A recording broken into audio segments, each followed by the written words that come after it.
Andrew with Anteros here in Clwb Ifor Bach, who are headlining tonight. How are you guys feeling? Looking forward? Yeah, really good, thanks. Yeah, good. So where have you been? Have you come from anywhere in particular, or have you come down today especially? Well, we've been recording, we're currently recording our album in Bath. So we've been in Bath for the last 3 weeks. Yeah. Wow. So we drove here from there. Oh, wow. Straight down, that's good. Getting the drinks in as well, I see, which is always nice. But I'm a big fan of your music. I love how you bring in the power pop feel to your music. There's like 70s rock in there as well. Thank you so much. But you bring it really current into kind of like a dream poppy feel as well. So do you have like a similar music taste that goes throughout the band? No. All different. It's very different. It's like everyone throwing their own thing at it and Yeah. see what comes out, basically. Yeah. That's really nice. And I noticed that Christy Stein from Blondie liked one of your photos back in the day. I did read something about Yes, that. he did. How did that feel? That's pretty cool. That felt great. Yeah. I mean, they are an amazing band. Yeah. He's a great photographer. So, Yeah. it's really good. What was the picture? Do you remember what it was? It was actually a picture, it was a print of his, it's the really iconic shot where he's in Debbie Harry's reflection. Oh, cool, yeah. And it's the first piece of art I've ever invested in. Oh, wow. And I have it was a limited edition print, and I have one of the prints at home. And That's amazing. And he like noticed it. He was like, yeah, that's me, that is. Okay. I've seen that.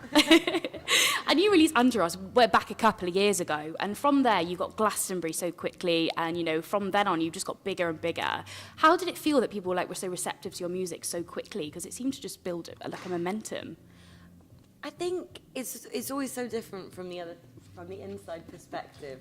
Yeah. Because everyone says how quickly things are happening, but I think for us it's been really slow. Like, Yeah. it definitely feels We slower. more take it day by day. Yes, Yeah. of course, yeah. It's like whenever you're in something, like it's everything to you all the time. Yeah. Like, always that has been. So then like it's hard to get perspective on what it means to other people. And Yes. whether that's changing or not. Yeah, from the outside, it's completely different, Yeah. isn't it, and stuff? But we've got a wicked team, we've got great management, we've got a great label, we've got a really good booker, and we've got, great festivals supporting, and Yeah, it's just absolutely. really, really good to be able to be given the chance to play that. Definitely, and you had a headline tour last year as well, Yes.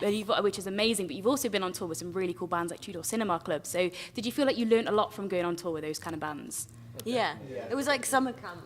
Yeah. Every tour was Yeah. like summer camp. Yeah. You learn so much, and I think we all sort of just watched the headliners, and Sundara Kama were also on the Yes. Tudor tour. You try and watch them as much as possible, and you try and pick things up as quickly and as you can. Definitely. And also learning how to play so many gigs one after the other without any breaks or like really small breaks in between. Definitely. I think it's really good to also learn from what they do and their experiences and listen to them, and when they tell you about stuff and like stuff that they've been through and like how they've got there, it's really good to know that everyone starts from the same place and like just really taking in like what they actually say. Definitely, and I read something really nice about you guys as well when you were kind of saying you don't want to be put in a box with your music, and you don't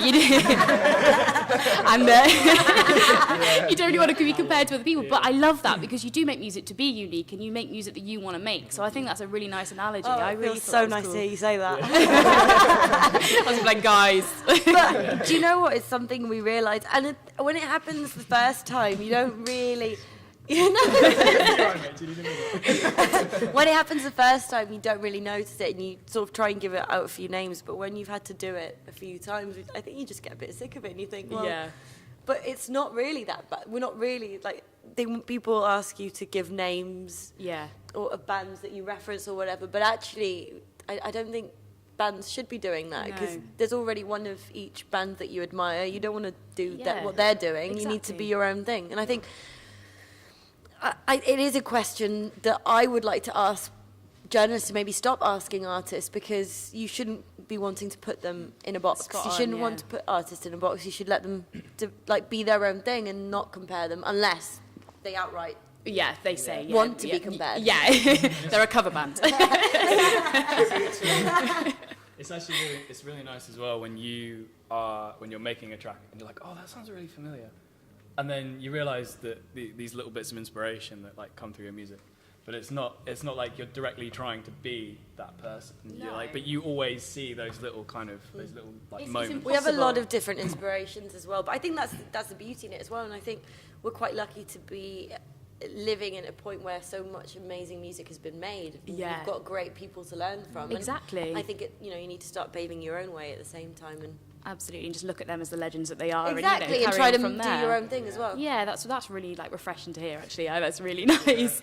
And I love your music videos as well. They're very colourful and they've got some great storylines. Breakfast and Drunk are my two favourites. Thank you. I love those. Do you have like input into how you want the videos to look? Do you have God. like? we have every creative area we are like in control of. Brilliant. Like Yeah. everything we do, That's amazing. artwork to videos. Yeah, I co-directed our last video for Bonnie, and I've all videos have stemmed from ideas that I've had. It drains you, Yeah, I can imagine. and I think as well, also being the only girl in the band, it puts you sort of, and the front woman, it does put you in front. It's like, Laura, you need to be in the middle. But I'm really glad you like them. And, Definitely. yeah. Drunk was fun. Filming Drunk was Yeah, that looked fun. fun. You have to wake up really early though. Oh, every video. that's the thing. With Drunk though, did a camera get damaged? When you threw the drink, did it go on the camera? No. There was a Is that- perspex. Okay. They had a That's perspex. I Yeah. was gonna say. Yeah. The cameraman had a bin bag over his head. Did he? Yeah. He was like, obviously right behind him. He was in This it. moving bin bag with a camera. That's amazing. Not very- You thought about every, you've got to think about every aspect, haven't you? And I like Cherry Drop though, because that was nice. That's like more of a tour kind of video, and Blue as well Yeah. looking at that. When you look back at like your first tour video with Blue, and then you look back at like new videos, how do you Blue was filmed with an iPhone. I think it was Ring Ring. Ring Ring was the one we filmed at Glastonbury Yes, and yeah. Reading and Leeds. Well, that's why we made them. We wanted to make something effectively to remind us of the year. And Yeah. and I think it's something we will carry on and we would like to keep doing because it shows us how much older we're getting.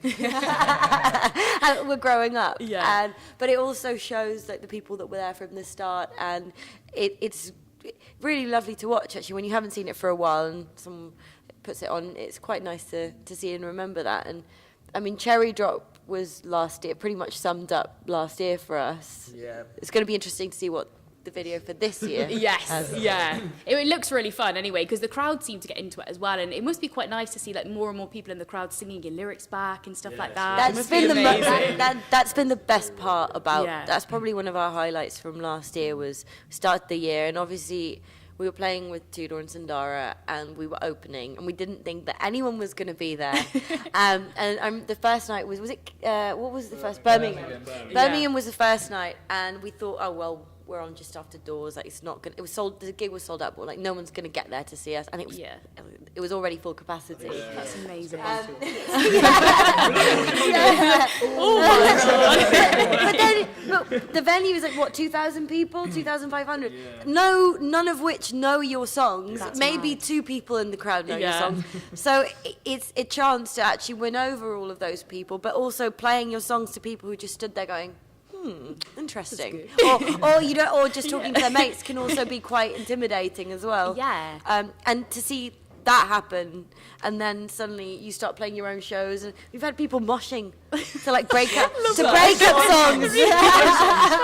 are you doing? This is the moment where you're supposed to be quiet and like introvert. But that's been amazing, and it's been great seeing how the crowd is very varied as well. There is guys and girls. There's not only one focus. It's good to see lads having a laugh and Yeah. like girls also coming on stage with us. And That's amazing. it's been great. That's the thing, because everyone like picks up music in different ways, don't they? I think that's what's nice about it as Yeah. well. I remember one gig we had there was a girl like, yelling the lyrics back at me, and at one point I completely forgot what I had to sing. I was got it. No, but I was completely overwhelmed by it. I was like, you probably know. I was like, shit, if I mess up this lyric, you're gonna know. Yeah, she could be like, no. So I just burst out laughing and That's quite intimidating, though, isn't it? It's getting a bit punk there, I think, isn't it? In your face, it's not good. And you dropped Bonnie and Love later last year, which were really great tracks. I love how euphoric they sound as well. Bonnie's my favourite. I really related to that song, and I think it's a very relatable track. So how did you feel that those tracks went down with everybody? I think everything from the process of writing it to recording it with Charlie Andrew to releasing it was a great experience for us. Charlie has a very different approach to recording. He wanted to... Well, Bonnie was actually recorded live. Oh, wow. It was all live takes, and then we did certain overdubs. So it was really interesting to actually was scary as well to all be in a room, like 2 different rooms, like Yeah. looking at each other. Like his studio in Brixton, and he was like, yeah, like we'll do it like recording. Bring in the evening. silent disc. Bring friends down. So Yeah, we had like friends and fans, and we had like silent disco headphones. We had about Amazing. 30 people in the rooms dancing, and all the girls, all the girls, and a few of my girlfriends were singing. You know how there's BVs and Bonnie, like that's all girls, women singing. Like in the room, just Yeah. shouting. That's it out. amazing. So That's it was a cool. great experience to record it. It was like one of the things that was different about it was when you record, like these days you get very used to like the mindset of we can redo anything or we Yeah. can do this tomorrow. But Yeah. when there was that group of people there and they weren't going to be there in an hour, and it Yeah. was like, well, this sound has to happen now. Yeah. You play like it's a gig and you get like that extra sort of 5% of energy that you Yeah. wouldn't get otherwise, you know. That's really. Yeah. Would you record that again? Do you think that's something? You'd Yeah, like we've to been do doing again? that. That's a great We've been way. doing that quite a bit. Yeah. Without the silent disco. no. Skip that one. It's a little bit difficult to have like a rent a crowd for 3 weeks Yeah. in a studio. But we have been recording a lot of takes live. Yeah. A lot. I think as well. It's very different when you're tracking something individually and it's just Jackson in the live room, or Josh, And everyone just or sat just in the- sat upstairs. Yeah. Sat on their phone or whatever. Yeah. To actually all being in the same room, like that's the energy you want to replicate. And Yes. and it's what we always say in a world where everyone's on their phones and everything is digital and everyone seems so isolated. There's something quite wonderful about coming in together and not having that. And I genuinely feel like the live element does come across and it does Yeah. break that barrier. It does. Definitely, and it's more raw then as well. I Yeah. think that's what's really nice about you. I think also like everyone plays better because they're playing together, and that's what we're so used to doing. We're so used to that, like with live stuff. So yeah, definitely, I think we get the best out of each other in that. That's really good. And I did as well love your remix with Girly. I love that Thank so you. much. Would you ever do a collaboration with Girly? Because I think she's fab. Yeah, I'm a of big fan of her. course. I think that'd be We've wicked. known her for ages. It's been Have of you? course, Yeah. we've definitely. I mean, she's great. I've never met her. I just got that weird. Like, Have you never met Girly? No, everyone else has. They say she's just- great, but I've just- not met her yet. you know, you might have a different opinion. She's great. And we had a Yeah. really good time making that, actually. It was really fun. The hardest part, I think, was me learning how to rap sing. Because Yeah, yeah, it is an art, isn't it? trying to get the lyrics To replicate right, it. but also it's not your song, so you don't want to mess Of with it course. too But it much. worked You want really well to back be and really forth. respectful. Yeah. I think the Absolutely. cool part was getting it almost as like a call and response, or like making it feel like we Yeah. were down the phone to each other. Like there was some nice elements to that, I and we loved really it. enjoyed making it. So 100%. Yeah, watch this space then, it could be on the cards. Right, guys, just to finish off, we're going to throw it back a little bit now. We're going to get a bit vintage. So if you could go on Stars in Their Eyes as any What's artist. that? Stars in Their Eyes. Don't remember Stars in Their Eyes? It was like, I grew up in Spain. basically, it's amazing. You come out of a door with like smoke, and it's Yeah. like the most expensive karaoke machine. So you come out there, and the guy goes, "Who are you going to be?" And you go, "Tonight, Chris." I'm gonna Oh be-" yeah, we had that in Spain as well. What's it called? Lluvia de estrellas. Which Sounds is so much Stars better. in Eyes. Funnily enough. So if you could be anyone on that show, and who would you be, and what track would you perform? All of us together Or each one of you, all of you together, each one if you want to do a band. at the start. You could do a supergroup, I don't know. I'll do Robbie Williams, Angels. Oh, classic. I'd be. What would I do? I'd do Thriller by Michael Jackson Oh, that would be good. with the outfit and everything. Full on MJ. Like. Probably 7 Days, Craig David. Oh yes, I'm loving this. It's very classic. I'd probably do Spice Girls. Yes. Which track? To become one. Oh, with the moves. I'd be all of the Spice Girls. I could be all of the Spice Girls. You I'd could do do that. Man's Not Hot by Big Shaq. Completely switch it up. No, I Guys, wouldn't do thank that. you so much for chatting to me today. Thank and you best so of luck. much. I'm so excited to catch you guys live, and I'm Thanks sure a it's going to be lot. wicked. Thank you so much. Cheers.